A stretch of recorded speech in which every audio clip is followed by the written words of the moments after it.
నేపాల్ తరహా హింసాత్మక తిరుగుబాట్లు భారతదేశంలో తలెత్తే అవకాశం ఉందా? భిన్నత్వంలో ఏకత్వమైన తన సమాజాన్ని భారత రాజ్యాంగం ఎలా నిలబెట్టగలిగింది? శ్రీలంక, బంగ్లా, నేపాల్ తిరుగుబాట్ల వెనుక ఉన్న చోదక శక్తి ప్రజల అసంతృప్తి కాదా? మన తిరుగుబాట్లు బుల్లెట్ ద్వారా కాకుండా బ్యాలెట్ ద్వారా వ్యక్తమవడానికి కారణమేంటి?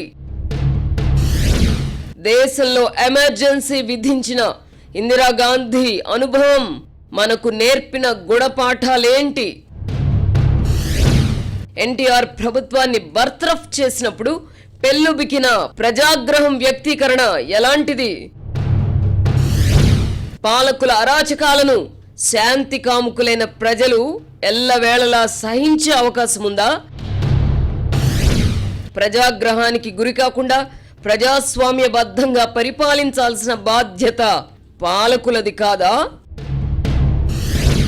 వ్యవస్థల అధిపతులకు రాజ్యాంగం కల్పించిన విశేషాధికారాలు దుర్వినియోగమవుతున్నాయా?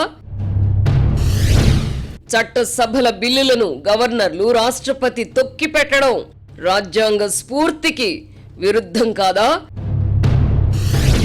3 నెలలకు మించి జైల్లో ఉన్నవారిని పదవుల నుంచి తొలగించే చట్టం సజావుగా అమలు కాగలదా? జైలుకెళ్లి బెయిలుపై విడుదలైన నేతలు ముఖ్యమంత్రులుగా ఎన్నికవడాన్ని ఎలా చూడాలి?